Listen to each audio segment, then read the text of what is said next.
Mel, the only African American in Irish community whose life has.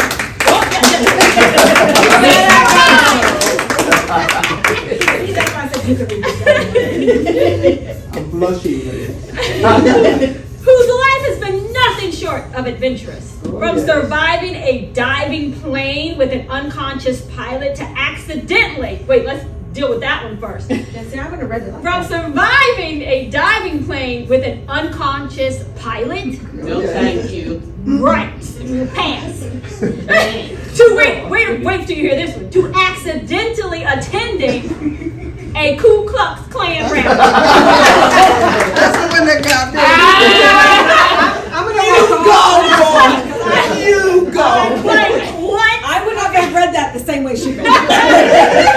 That's wild. Okay. Mel's journey is a wild ride filled with humor, obviously, resilience, and incredible stories. A magician and storyteller, Mel's book Behind the 8 Ball, The Marvelous Adventures of Mystic Mel, captures these unbelievable experiences, showcasing his ability to thrive against the odds while keeping his humanity intact. I will bring you Mystic updates.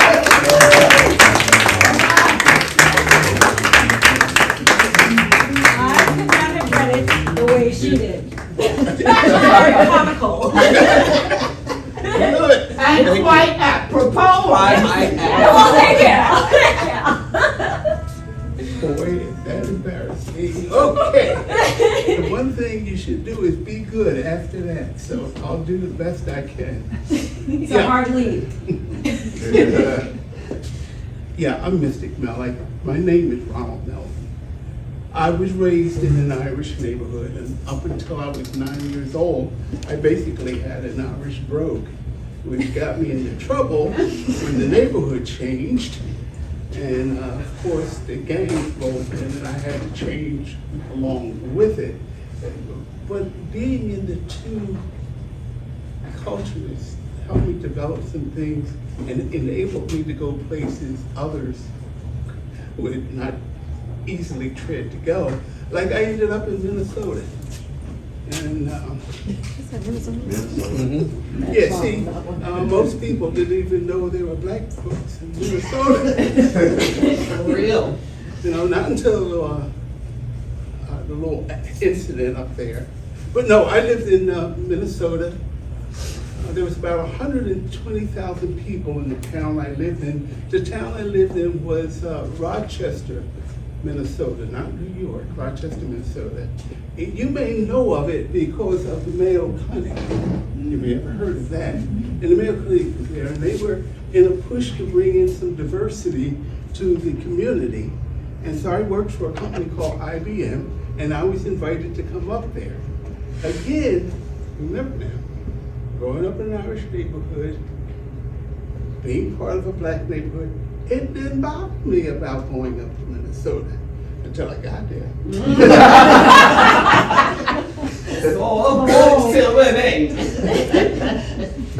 It is definitely white in Minnesota. The snow, the folks, you can't say their names. Their names are long, and all they have is one verb in it somewhere. I mean, it's just absolutely difficult to deal with. Plus, they go to bed at about 7 o'clock. Wow. Now, can you imagine coming from Philadelphia and going there, and they 7 o'clock, I'm ready to get up and roll. That's starting to get dress time. Well, anyway, living there was quite an interesting thing. But there was something, one thing I tell you, there were about 400 people of color there out of 120,000. And when black men met each other somewhere along the way, they grabbed each other. Actually, everybody thought we knew each other, but we didn't. We're so happy to see somebody that looked like us, right? So anyway, one day I decided to go to a concert. You see, there was nothing to do in Rochester. In fact, when I went to get my hair cut, if I went by a barber shop, they used to cut off the lights and shut the windows. They didn't know how to cut black hair. So I used to have to go 100 miles up to Minneapolis to get a haircut. And so I decided one day, with nothing to do, I liked the group called ZZ Top. Now, I know what you're thinking. How did he get into ZZ Top? I told you my culture is mixed. I'm into AC/DC. I'm into Kiss. You know, I'm into so many different groups. Yeah, and I'm into Motown. And I got that step too. But it's all this mixture of things that caused me to get into these situations. So there I was. I decided to go to a concert, and it was ZZ Top and another group. Well, I didn't know this other group, but I went anyway. So I get up there and I'm sitting in the place, and it's in a basketball stadium, but they had taken half of the court and made it a stage. And of course, you know, they put chairs along the floor and around the sides, everybody was sitting. I was about the 7th row up, just about 2/4 down from the stage. So I had a really good shot at the stage. Got there early, of course, and I'm sitting there, and then the people started filing in. Everything was all right until I heard, "Ladies and gentlemen, we have 12,000 people in this stadium tonight." And me, there wasn't one black folk in there but me. I looked around and I was all by myself. Even the janitor was white. I mean, everybody. Now I'm starting to freak out, and I'm thinking, wait a minute. You know, these people have some kind of situation. I'm going to be the point of interest. So I sat there anyway. Everything was fine. And out came ZZ Top. Now, I don't know if you know ZZ Top. They have these guitars, you know, and they swing the guitar. Oh, I love them. They have big, long beards, and that thing they do with the hand. Oh, man, I was in my world. So when it was over, they were setting up for the next group. I thought, I'm going to sneak out now while I can. It hit me. Wait a minute. You drove 100 miles. You paid all that money. Sit down and at least listen to the band, see what they're like. Okay, I sat down. Well, out came this other band. I had never heard of them. You see, their name was Leonard Skinner.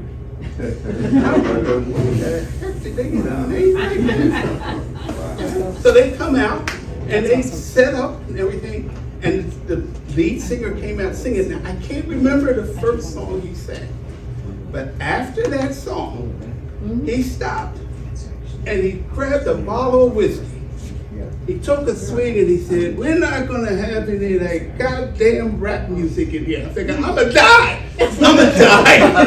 Again, right behind the 8 ball, I'm gonna die.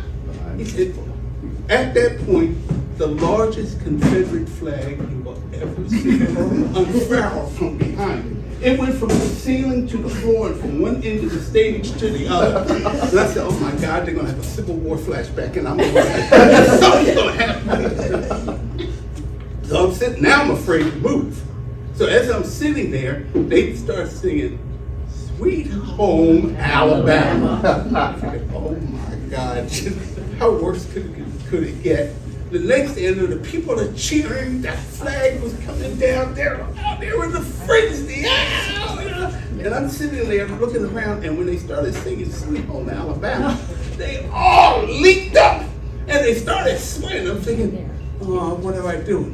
Daddy's so saying said, son, when you're in Rome, do as the Romans. I jumped up, Sweet Home Alabama. That's where I was lying. That's where I was. So at that point, it got so good, they started putting their arms around each other. Next thing I know, oh yeah. We had a great time. Everything was fun. The rest of that set was absolutely wonderful. And as they're going along, I realized these people were down-to-earth people. They were street people like me. They were so poor, they were rolling their own cigarettes. How does that even work? And so they started passing cigarettes down. You know, I mean, they were real community type people. When the cigarette got to me, yeah, I inhaled. And I mean, we're going along, so I'm sitting there, everything going good. And that's when they introduced me to what has now become one of my best friends. Jack Daniels. They started the bottle from one end just like that cigarette, because it was coming back this way. And as I got the cigarette, I switched. I'm feeling good. I had a great time. And folks, let me tell you, when it was all over, those people hugged me and they said, no, hope you come back. We hope we can see you again sometime someplace. I love telling that story because you see, that racist person was me. I was judging every one of those people in there. Didn't know them. And that's the same thing I've always said about me. And there I was, doing the same thing. So I share that with you so that you'll understand that, folks, wait until you deal with people before you judge them. You just don't know. As you know,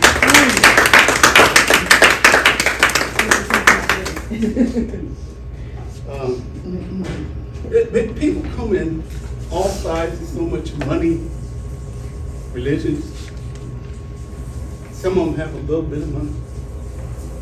Some of them do pretty good, not like us. We're not going to starve. Then you got those that got it all. They on those yachts out there that those orcas are attacking. I don't know if you know about the orcas are attacking the ships. I didn't know they were black folks. Anyway, this is represents the different people. But you see, if we become a community and you bring all these people together, you will realize that we're all the same.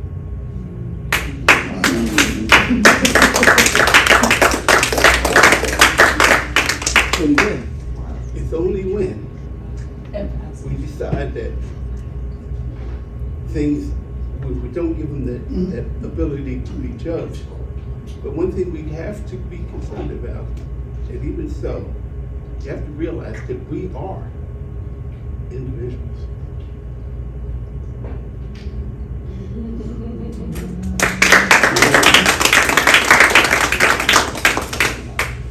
The book is full of stories like that. I've been asked to tell one story.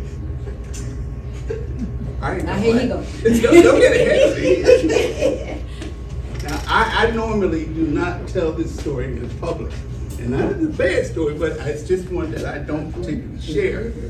But I was asked, and I will share it with you.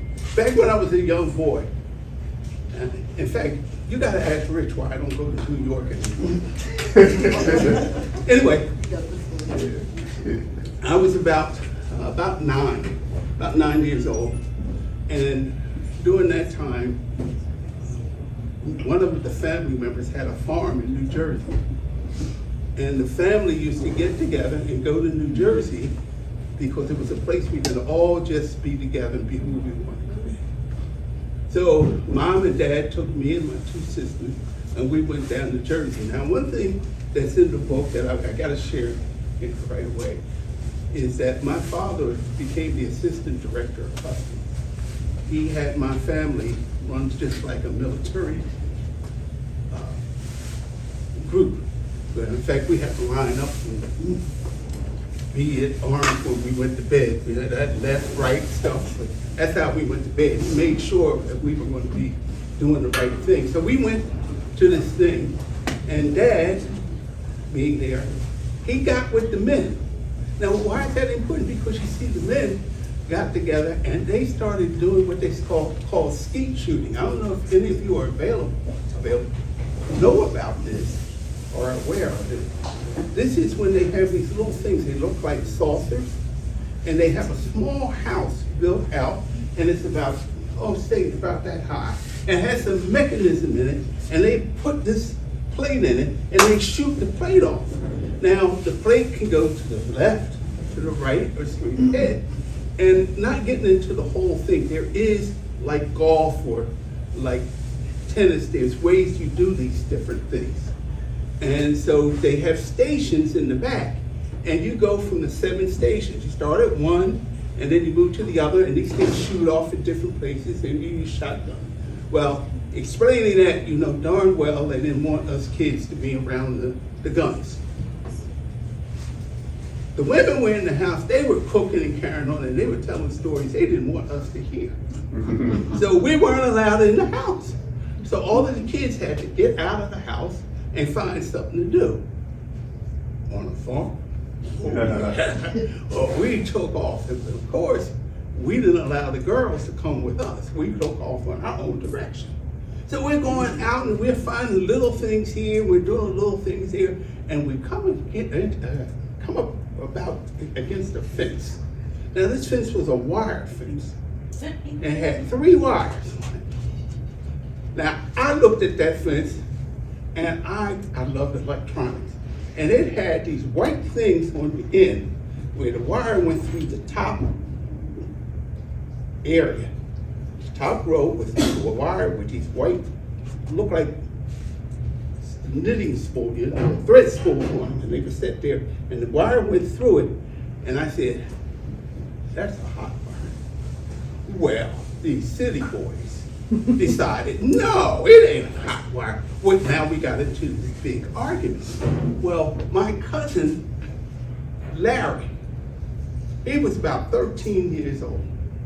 While we're arguing, I hear this, hey guys, watch this.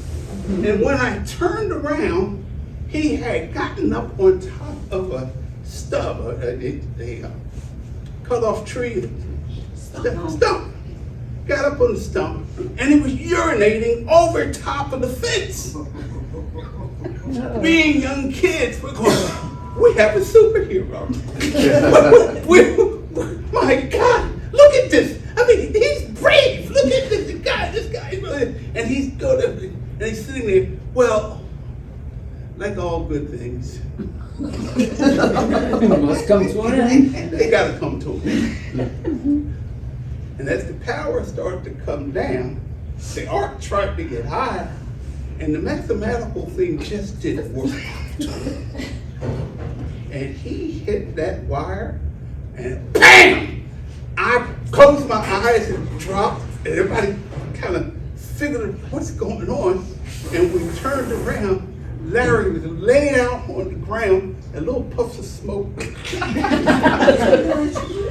Thinking, oh my God, he hollered, Mama, Mama. Well, I have to be honest with you. I wanted to help. God, that was funny. And now, on top of that, we knew that when Mama came, because in them days, it wasn't what you did. If you were there, you got it too. Man, you've never seen kids take off in so many directions in your life. Well, I don't know exactly what all happened after that. I'll be honest, I kind of forget. Probably I wanted to forget it. But I know the next time I saw Larry, he was wearing something, he probably had the first Depends in his life. And they were wrapped around his leg, and he was walking. At this point, Larry was bigger than the rest of us. I didn't crack a smile. How you feel, Larry? I'm sorry about what happened. You gonna be okay? Okay, I'll see you later. So anyway, those are the kind of stories that are in the book. So there's many of them in there. If you have any questions for another request.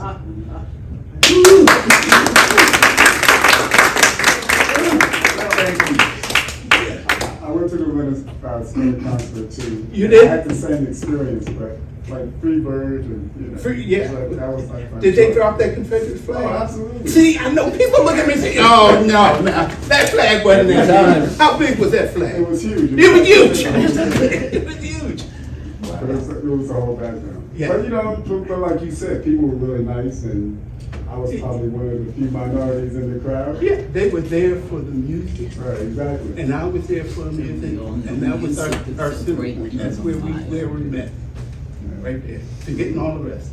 Are you Yeah. a storyteller? He's a good Yeah, storyteller. Storyteller, black storyteller from area? Real quick, I'm a storyteller.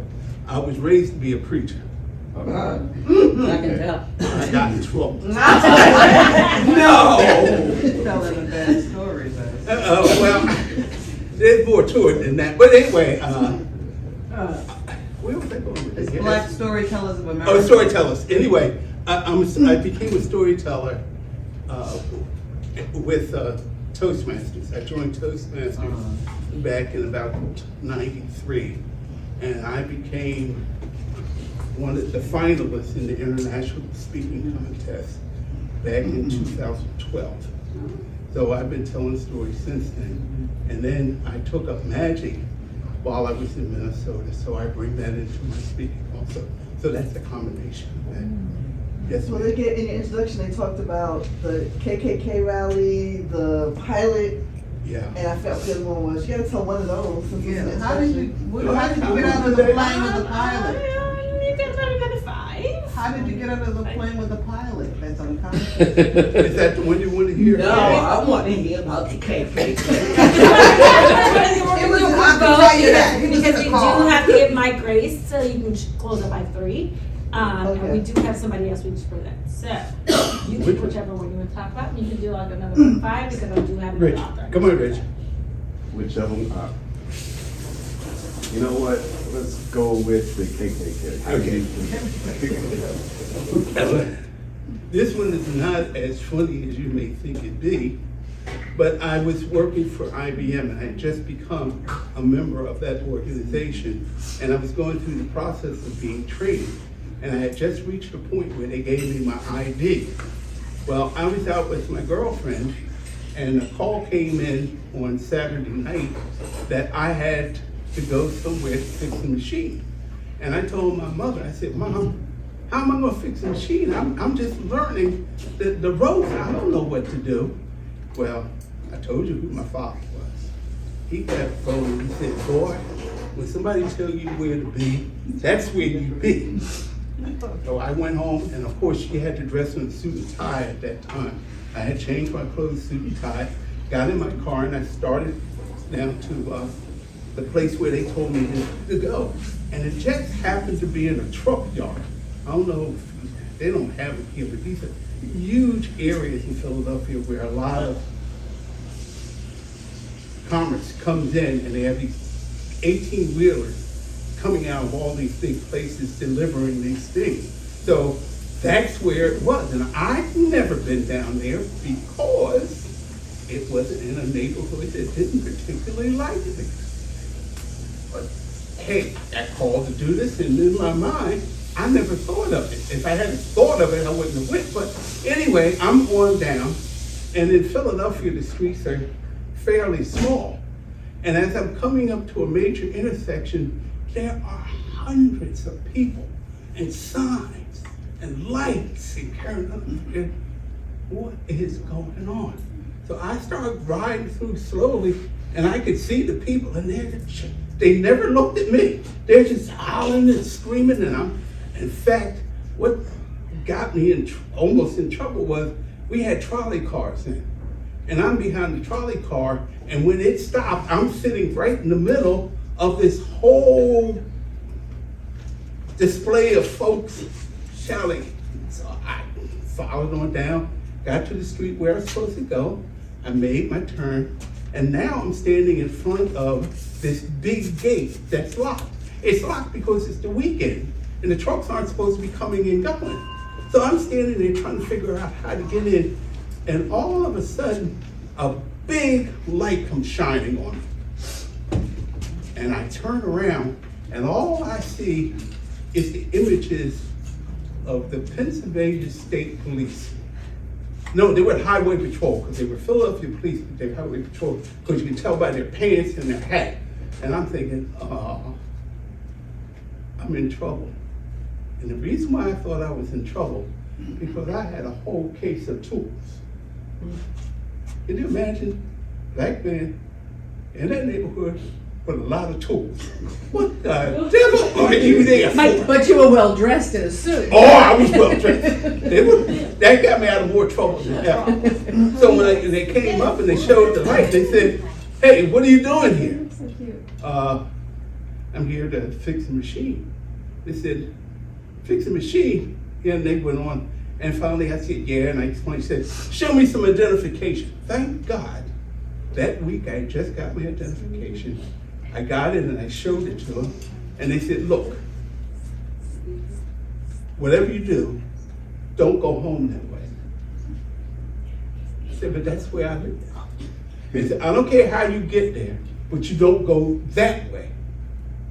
I said, "But that's where I live." She said, "Son, let me tell you something. You just came through a clan meeting, and I don't know how the hell you made it to this, but I'm telling you, don't go back." Well, I found another way home. So that's how I ended up at a clan meeting.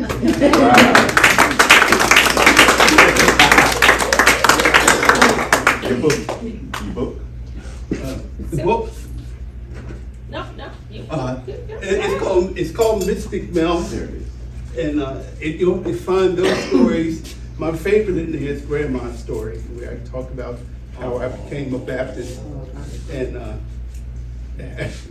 all the stuff that happened during the meeting, and how I decided I wanted to be in the church at about 6 or 7 years old. And there's others about the plane. So really, it's more of a fun read than anything else. And if you just want something to sit down and go through, I am not a writer. I'm a